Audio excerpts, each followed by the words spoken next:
Shalom, and welcome to Light of the Hill Ministries. And today's teaching, we will continue on our study of Genesis. If you want to follow along, I would be posting this in the comment box below. Now, under the teaching. And it came to be when men began to increase on the face of the earth, and daughters were born to them, that the sons of Elohiym saw the daughters of men, that they were good. That they took wives for themselves, of all whom they chose. And Yahweh said, My spirit shall not strive with man forever in his going astray. He is flesh, and his days shall be 120 years. The Nephilim were on the earth in those days, and also afterwards, when the sons of Elohim came in to the daughters of men, and they bore children to them. Those were the mighty men who were of old, the men of name. And Yahweh saw that the wickedness of man was great in the earth, and that every inclination of the thoughts of his heart was only evil continually. And Yahweh was sorry that he had made man on the earth, and he was grieved in his heart.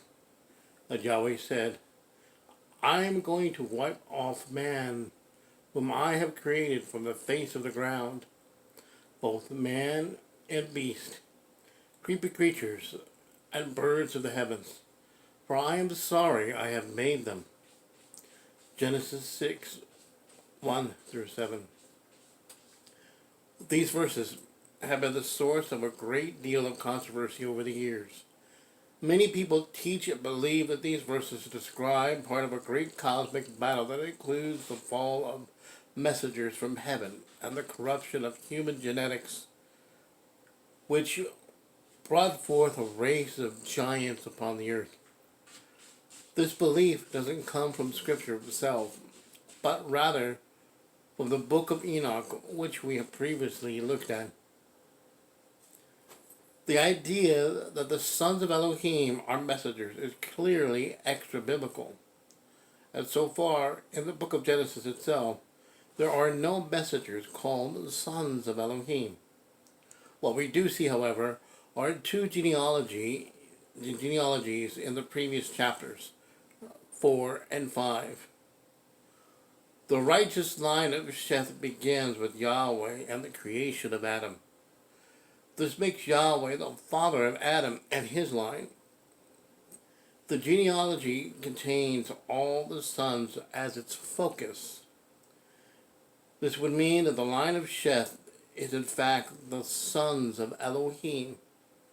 Many point to the use of this title elsewhere and claim it applies to the messengers.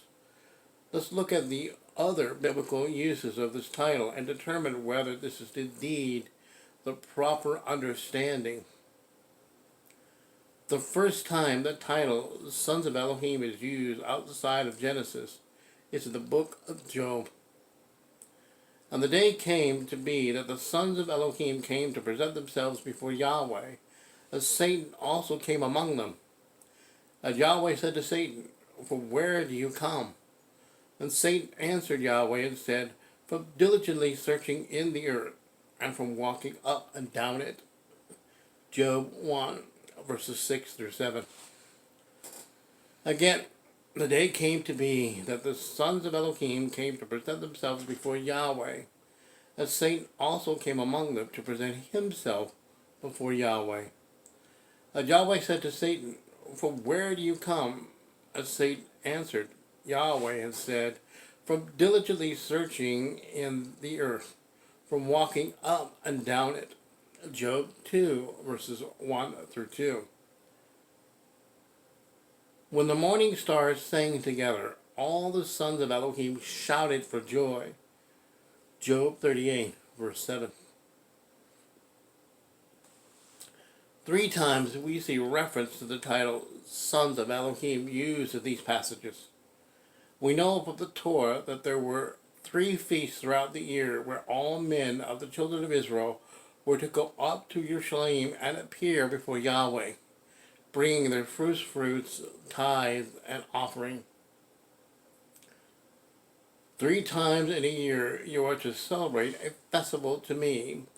Guard the festival of Matzot. 7 days you are to eat unleavened bread as I commanded you, at the time appointed of the new moon of Aviv. For in it you came out of Mizraim, and do not appear before me empty-handed. In the festival of the harvest, the first fruits of your labors which you have sown in the field, in the festival of the ingathering, at the outgoing of the year, when you have gathered in your fruit of your labors from your field. Exodus 23, verses 14 through 16. In ancient agricultural life, they celebrated these feasts attributed to the seasonal gathering of their first fruits. Now, what we are witnessing in Job is a gathering of one of these feasts by the sons of Elohim, who were simply righteous men who obediently kept a feast at that time. Job, or as he's commonly called, Job, would have been included in this. On the other hand, Satan is not a son of Elohim, since he is a fallen creature at this point and came to challenge Yahweh and Job's righteousness. Satan opposes those who are righteous and keep the Father's instructions. And the great dragon was thrown out, that serpent of old called the devil and Satan, who leads all the world astray. He was thrown to the earth, and his messengers were thrown out with him. And I heard a loud voice saying in the heaven, now have come the deliverance and the power and the reign of our Elohim and the authority of his Messiah. For the accuser of our brothers, who accused them before Elohim day and night, has been thrown down.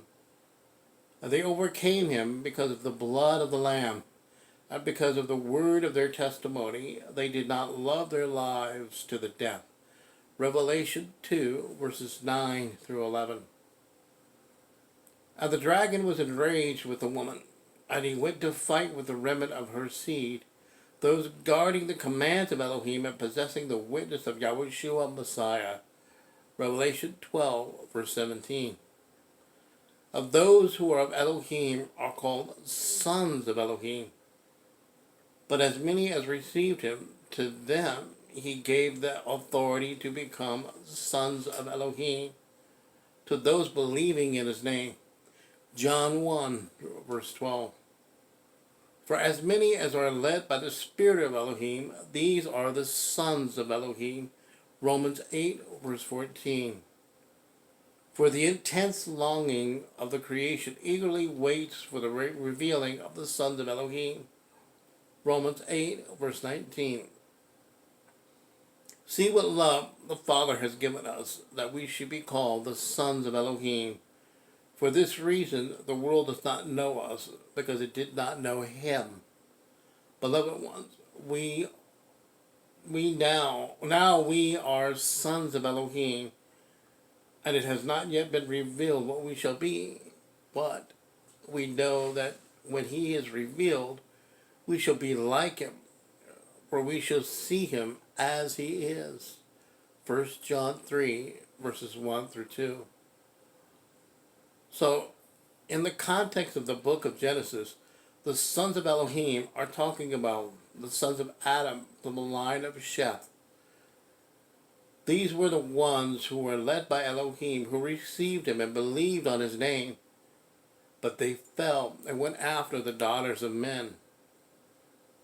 The title, Daughters of Men, belonged to the genealogy of Cain, with its 6th generation, which began not with Yahweh but with Cain, and end with a daughter. There should be no difficulty understanding this title is a clear reference to the line of Cain.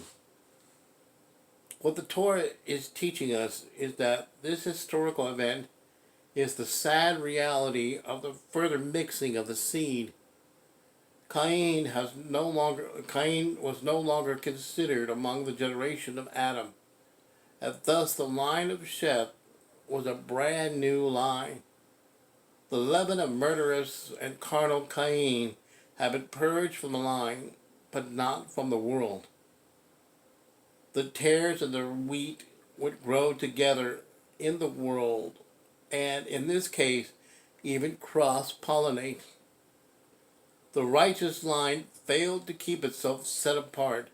Instead of seeking righteous wives among the daughters of the line of Sheth, these righteous men became unequally yoked with sensual women from the line of Cain, and vice versa. The point of this history lesson is that the righteous line of Sheth failed to make distinctions. This failure on the part of the righteous resulted in the corruption of that line. Without a pure line, there was a little hope for restoration of the image of Yahweh. We witness Yahweh's judgment on such failures elsewhere in the scriptures. Woe to those who call evil good and good evil, who put darkness for light and light for darkness, who put bitter for sweet and sweet for bitter. Isaiah 5, verse 20. Her priests have done violence to my teaching, and they profane my set-apart matters. They have not distinguished between the set-apart and profane, nor have they made known the difference between the unclean and the clean. They have hidden their eyes from my Sabbath, and I am profaned in their midst. Ezekiel 22, verse 26. The children of Israel would fail at keeping themselves set apart when they mixed themselves with the daughters of Moab in Numbers 25. And Israel dwelt in Shittim, and the people began to whore with the daughters of Moab. And they invited the people to the slaughterings of their mighty ones. And the people ate and bowed down to their mighty ones. Thus Israel was joined to Baal Peor, and the displeasure of Yahweh burned against Israel. Numbers 25, verses 1 through 3. We would do well not to mix seed with the daughters of the world and heed the warnings of Apollos when he said, do not become unequally yoked with unbelievers, for what partnership has righteousness and lawlessness? And what fellowship has light with darkness? And what agreement has Messiah with Belial?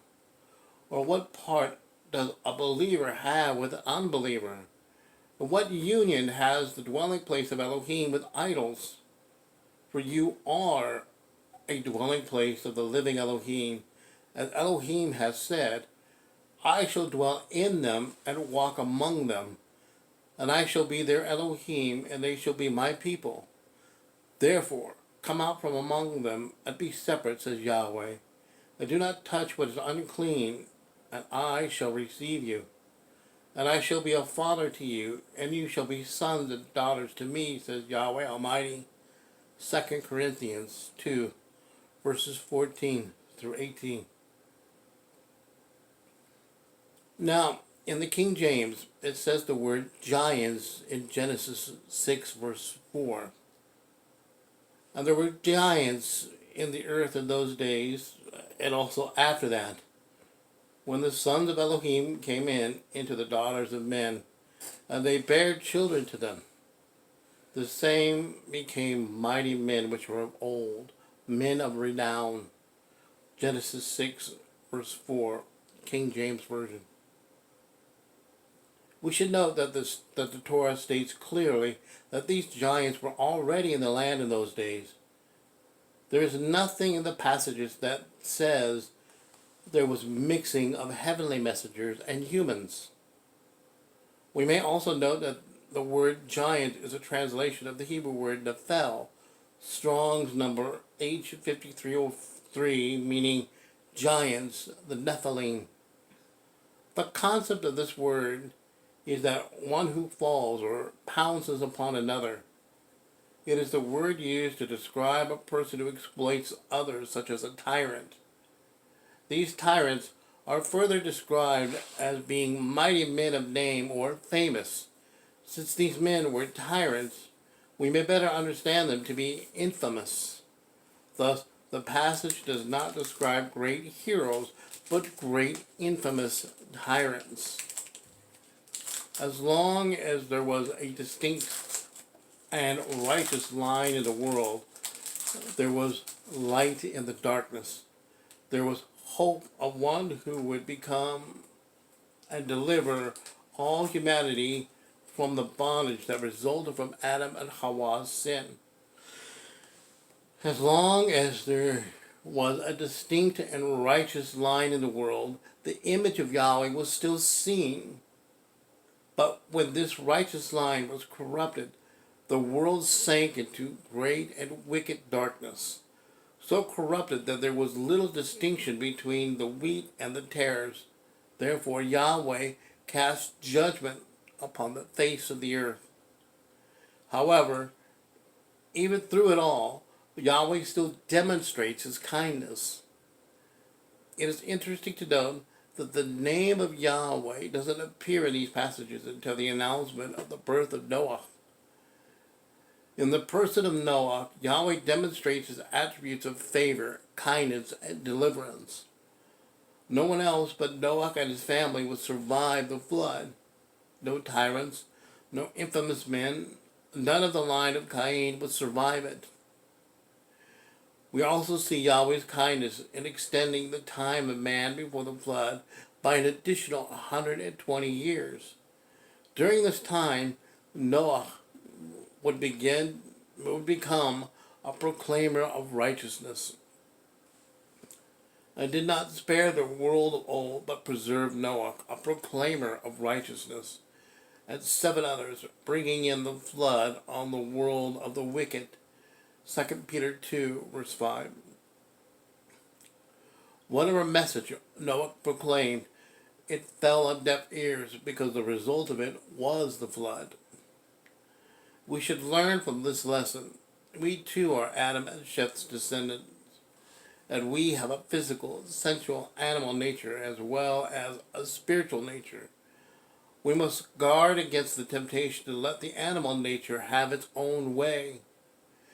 Things on the ground don't fall, only things above the ground do.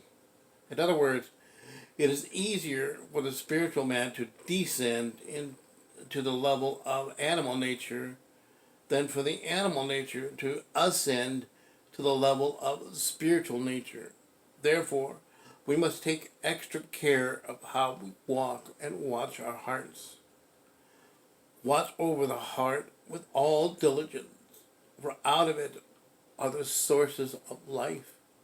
Proverbs 4, verse 23. We have been called the Messiah to be a light to the nations. We must therefore be careful not to yoke ourselves to the culture, nature, and darkness of the nation which we are to be a light. If you walk in his ways and believe that Yeshua is your atonement, you will know that you have received Yahweh and that you know his name. Then you are declared righteous. Hallelujah. In the next teaching, we will be talking about the thoughts of the heart, Yahweh willing. If you like this teaching, please comment, like, share, and subscribe. And click on the notification button to be notified of the next teaching. Yahweh bless, and shalom to your homes.